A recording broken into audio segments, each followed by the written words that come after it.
आप सभी का स्वागत है। अभी इस वीडियो में पैड टूल के साथ ही कुछ और भी न्यू टूल्स मैं आपको यहाँ पर बताऊंगा। उसमें पहला ऑप्शन क्या है, model with more area to be pad with different height at different plane.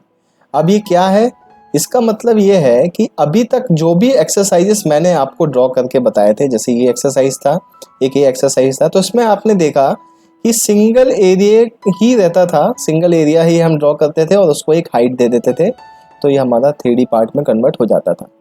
ठीक है, मतलब सिंगल एरिया को ही पैड करना पड़ता था। बट अभी मैं ऐसे मॉडल्स आपको ड्रॉ करके बताऊंगा जिसमें एरिया ज़्यादा है विथ डिफरेंट हाइट है। मतलब अगर ये जो आप इमेज देख रहे होंगे, इस इमेज में आपको समझ में आ रहा होगा कि हमें दिख तो रहा है कि ये शेप हमें ड्रॉ करना है, ये जो शेप है ये शेप हमें ड्रॉ करना है, लेकिन आप यहाँ पे देखेंगे कि जो शेप है उसका जो हाइट है वो एक सा नहीं है। मतलब आप देख रहे होंगे कि ये जो नीचे बेस है ये पूरा इस डेप्थ तक गया हुआ है, ये जो डेप्थ है, ये जो पार्ट है ये थोड़ा सा किसी डेप्थ तक गया है, जो इसके बैक में है वो वाला पार्ट भी कुछ डेप्थ तक ही गया हुआ है। मतलब हमें तो दिख रहा है कि ओवरऑल ये सिमेट्रिकल ऑब्जेक्ट है, मतलब ये ऑब्जेक्ट जो भी है वही उसका मिरर ऑब्जेक्ट ये है। तो अभी देख रहे होंगे कि यहाँ पे क्या हो रहा है, एरिया जो है वो चेंज हो रहा है और पैड लेंथ भी क्या हो रही है, चेंज हो रही है।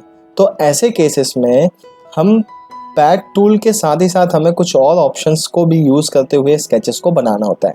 तो मैं ये पार्ट आपको बना के दिखाऊंगा, मतलब model with more area to be pad with different height at different plane. मतलब इसमें हमें क्या अप्रोच लेके वर्क करना है वो अप्रोच मैं आपसे इसमें भी अभी आगे डिस्कस करूंगा। सेकेंड ऑप्शन में आपसे डिस्कस करूंगा 3D फिलेट कमांड। मतलब आप देख रहे होंगे कि ये जो फ्लिट कर्व में ये फ्लिट दिख रहा है आपको, एक ये फ्लिट दिख रहा है, इस पर्टिकुलर मॉडल में देखेंगे जो ये कर्व दिख रहा है, ये जो फ्लिट कर्व्ड है ये हम 3D में कैसे बना सकते हैं। अभी तक आपने 2D में फ्लिट देखा था जिसको हम कर्व बोलते, कॉर्नर बोलते थे। अभी यहाँ पर हम 3D में फ्लिट सीखेंगे। फिर then 3D mirror tool. 3D mirror tool क्या क्या यूज़, जैसे कि मैं अगर सिर्फ इतना पार्ट इसको ड्रॉ करूँ और मैं चाह रहा हूँ कि यही पार्ट मेरे को दोबारा ना बनाना पड़े, ये ऑटोमेटिकली इधर पे भी आ जाए। मतलब मैं अगर इधर बना रहा हूँ तो मेरे को इधर दोबारा से बनाना होगा, तो ये मैं कैसे करूँगा। फिर नेक्स्ट टूल मैं आपको बताऊँगा pocket tool. Basically pocket tool आप देख रहे होंगे, इसमें मैंने इसको कैपिटल लेटर में लिखा है और हाईलाइट भी किया हुआ है। ये पॉकेट टूल एक्चुअली में आपको मिलेगा sketch based feature tool bar में ही। जो ये sketch based feature tool bar आपने देखा था तो उसी में ही एक होता है पॉकेट टूल। अब देखिए पॉकेट टूल का क्या बेसिक यूज़ है। पॉकेट टूल का यूज़ ये है कि जब आप पैड टूल यूज़ करते थे तो पैड टूल में क्या करता था, ये मटेरियल ऐड करता था, मटेरियल फिल करता था। मतलब अगर आपने ये एरिया ड्रॉ किया हुआ है तो इस एरिया को हमें अगर थिकनेस देनी है तो हम पैड टूल के थ्रू करते थे। और अगर इसी पर्टिकुलर एरिया में अगर हमने कोई एक सर्कल ड्रॉ किया, कोई एक सेकेंड एरिया प्रोवाइड किया, तो वो सेकेंड एरिया को क्या कर देता था, होल कर देता था। बट इनकेस अगर मैं एक एग्जांपल कंसिडर करूं कि अगर ये होल हमें थ्रू आउट नहीं चाहिए होता, मतलब अभी जब आपने इसको पैड किया तो इसको पैड 8 mm किया तो होल भी 8 mm तक पैड हुआ। बट अगर मैं बोलता हूँ कि होल मेरे को 8 mm तक नहीं करना था, ये होल मेरे को 4 mm तक करना था, या फिर मेरे को इस फेस में एक होल करना है वो मेरे को 5 mm तक करना है, तो उस केस में पैड के साथ होल नहीं होगा। उसके लिए होल करने के लिए, मटेरियल को रिमूव करने के लिए हमें एक न्यू टूल यूज़ करना पड़ेगा, वो टूल है pocket tool. Same pad tool जैसा ही वर्क करता है, बट पॉकेट टूल में क्या होगा, मटेरियल रिमूव होगा। तो यही सारे ऑप्शंस मैं आपसे डिस्कस करने वाला हूँ। पहले इन ऑप्शंस को यूज़ करते हुए बेसिक कुछ भी पार्ट्स में आपको बना के दिखाऊंगा, ये सारे ऑप्शंस मैं आपको समझाऊंगा। फिर उसके बाद ये जो आपको दो इमेजेस दिख रहे हैं इसी को यूज़ करते हुए मैं एक्सरसाइज भी आपको प्रैक्टिस कराऊंगा। तो चलिए आगे बढ़ते हैं। तो देखिए ये पार्ट हमारा ऑलरेडी बना हुआ है। अब इसी पार्ट में जैसा कि मैं अभी आपसे डिस्कस कर रहा था कि सपोज मेरे को इस फेस के ऊपर वर्क करना है, इसी फेस के ऊपर वर्क करना है। सपोज मैं यहाँ पे चाह रहा हूँ कि एक सर्कल बने, इस सर्कल को ड्रॉ करने के बाद मेरे को इसको पैड करना है, पैड मतलब मटेरियल ऐड करना है। तो अभी इसमें जैसा कि मैंने आपको ये पहला ऑप्शन जो मैंने यहाँ पे आपको बोला था, model with more area to be pad, मतलब और भी एरिया है जिनको आपको पैड करना है, विथ डिफरेंट हाइट पैड करना है। तो अभी क्या करेंगे, अभी तक आपने देखा कि कभी भी हमें किसी भी प्लेन में वर्क करना होता था तो हम यहाँ पर क्या करते थे, कोई भी एक प्लेन को पिक करके स्केच ड्रॉ कर लेते थे।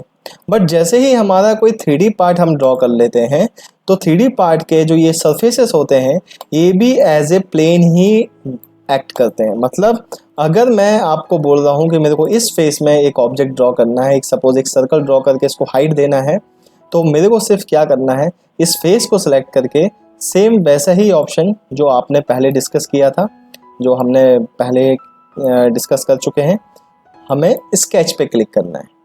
जब हम स्केच पे क्लिक करते हैं तो ये क्या करेगा, उस फेस को कंसीडर करते हुए हमें स्केचर में लेकर आ जाता है। अभी देखिए मैं इस पर्टिकुलर स्क्रीन को रोटेट करके दिखाता हूँ तो आपको समझ में आएगा कि देखिए एग्जैक्टली क्या हुआ है। देखिए आपने जिस फेस को सिलेक्ट किया हुआ है एग्जैक्टली जो ग्रिड आपको दिख रही है, हॉरिजॉन्टल वर्टिकल एक्सेस जो दिख रहा है वो उसी फेस में ही दिख रहा है। देखिए तो होता क्या है, मैं इसको एग्जिट करता हूँ। अभी होता ये है कि आपको जिस फेस में भी वर्क करना है सिर्फ उस फेस को सिलेक्ट करिए, वो फेस भी एज ए प्लेन वर्क करता है।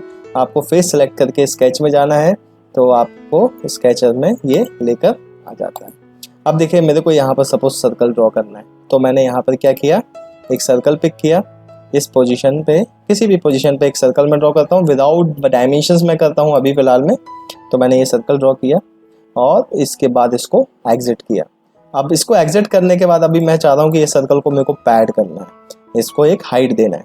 तो मैं यहाँ पर जब पैड पिक करूँगा तो देखिए ये अपने आप स्केच नंबर 3 सिलेक्ट करेगा। स्केच नंबर 3 इसीलिए कि स्केच नंबर 2 के लिए मैंने ये फेस को सिलेक्ट किया था बट स्केच उसमें ड्रॉ नहीं किया था, तो ये हमें स्केच नंबर 3 को काउंट कर रहा है। ठीक है, आप यहाँ पर पार्ट मॉडलिंग को एक्सपांड करेंगे तो देखेंगे sketch number 1, sketch number 3, pad number 1 एक सेपरेट था जो इसको पैड किया था इस पूरे ऑब्जेक्ट को। अब पैड नंबर 2 जो है इस सर्कल को पैड करेगा। कितना पैड करना है वो वैल्यू आप टाइप करिए और इसको ओके करिए, आप देखेंगे ये पैड हो जाता है। नेक्स्ट टूल मैं आपको इसमें बताऊंगा 3D फ्लिट कमांड। देखिए 3D फ्लिट जो आपको टूल मिलेगा वो मिलेगा ड्रेसअप फीचर्स टूल बार में। देखिए ड्रेसअप फीचर्स टूल बार हमने यहाँ पे टाइप किया हुआ है।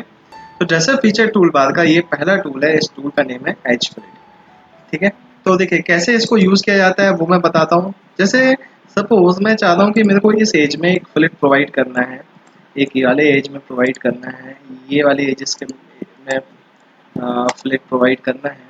तो इसको हम कैसे प्रोवाइड करेंगे, आपने करना क्या है, आपको सिंपल इस एज फ्लिट को पहले पिक कर लेना है और इसके बाद आपको नंबर ऑफ एजेस, जो भी एज पे फ्लिट देना है वो एजेस आपको सिलेक्ट करना है। देखिए मैं यहाँ पर ये सारे एजेस क्या करते जा रहा हूँ, सिलेक्ट करते जा रहा हूँ। अब सपोज मेरे को इन्हीं एजेस में फ्लिट कितना देना है, ये जैसे यहाँ पे बाय डिफॉल्ट 5 रेडियस यहाँ पे टाइप्ड है और मैं चाह रहा हूँ कि मेरे को रेडियस जो चाहिए वो 6 चाहिए, तो मैं यहाँ पे 6 रेडियस देकर प्रीव्यू करेंगे तो प्रीव्यू शो करेगा, ओके करेंगे तो आप देखेंगे ये फ्लिट कर देगा। ठीक है, अब सपोज आपको सेकंड रेडियस चेंज करना था, मतलब मेरे को इस एज में भी फ्लिट करना है बट यहाँ 3 का फ्लिट करना है, तो आपको फिर से यहाँ पर एज फ्लिट लेना है और जो एजेस आपको फ्लिट करना है वो एजेस को क्या करते आना है, सिलेक्ट करते आना है और रेडियस क्या देना है 3 एंड एंटर। ये देखिए 3 रेडियस का क्या हो गया आपका ये फ्लिट। बहुत ही सिंपल टूल है, एजेस सेलेक्ट करिए, वैल्यू दीजिए और इसको फ्लिट करिए, तो ये हमारा 3D फ्लिट भी हो गया। अब नेक्स्ट देखिए इसमें एक ऑप्शन जो मैं आपसे डिस्कस करूंगा वो करूंगा पॉकेट टूल। 3D मिरर अभी नहीं, 3D मिरर मैं जब आपको ये ड्राइंग बताऊंगा तब इस ड्राइंग में 3D मिरर टूल मैं आपको बताऊंगा। अभी राइट नाउ मैं पॉकेट टूल आपसे यहाँ पे डिस्कस करूंगा। पॉकेट टूल का मीनिंग क्या है, अभी जैसे आपने देखे ये अलग से आपने एक सर्कल ड्रॉ करके इसका एक सेपरेट एक पैड किया था, बट सपोज मैं चाह रहा हूँ कि मेरे को यहाँ पर एक होल भी करना है, इस पोजीशन पे इधर पे सपोज एक होल करना है, वो भी होल कितना 8 mm तक का नहीं 4 mm तक। तो आपको आप ये सोचें कि अगर मैं स्केच में जाकर यहाँ पर एक सर्कल ड्रॉ करके उसको 4 का पैड कर दूँ तो वो होल अपने आप हो जाएगा, तो वो गड़बड़ हो जाएगा क्योंकि आपने 8 mm का पैड किया, होल हमें 4 mm का चाहिए। तो ऐसे आपको अगर अलग से होल करना है तो इसके लिए हमारे पास यहाँ पर sketch based feature tool bar में सेकंड नंबर का टूल है, टूल का नेम है पॉकेट, हमें इसे यूज़ करना होगा। हम क्या करेंगे, इस फेस को सिलेक्ट करेंगे और स्केच में जाएंगे। फेस को सिलेक्ट करने के बाद हमें एक सर्कल ड्रॉ करना है इसी एक्सिस के अलोंग। देखिए सर्कल हमने ड्रॉ किया, आपको वैल्यू देना है, कंस्ट्रेंट करना है, आप कंस्ट्रेंट कर लेंगे। और अभी मैं चाह रहा हूँ कि ये एग्जिट करने के बाद मैं चाह रहा हूँ कि ये पॉकेट हो जाए, तो आपको सिंपल सेम पैड जैसे ही है, आपको पॉकेट पे क्लिक करना है। जब आप पॉकेट पर क्लिक करेंगे तो आप देखेंगे ये आपसे डेप्थ मांग रहा है और आपको डेप्थ 4 mm देना था, तो आप इसको जब 4 mm देकर ओके करेंगे तो आप देखेंगे 4 mm का ही पॉकेट हो जाएगा। ठीक है, और सेम इसमें भी वही फीचर है, अगर मैं पॉकेट के ऊपर माउस डबल क्लिक करूंगा तो ये वापस से पॉकेट फीचर ओपन कर देता है। आप चाहें तो इधर से भी ओपन कर सकते हैं और चाहें तो आप यहाँ पर भी मतलब इसके ऊपर भी क्लिक कर सकते हैं, या फिर इसके ऊपर भी, ये जो होल है इसके ऊपर भी क्लिक करके इसको ओपन करके वैल्यू बदल सकते हैं। तो देखिए ये जो ऑप्शंस थे ये मैंने आपसे डिस्कस किए हैं। इसमें एक 3D मिरर टूल है, वो मैं आपसे डिस्कस करूंगा जब मैं ये मॉडल आपको बताऊंगा। अभी के लिए इतना ही।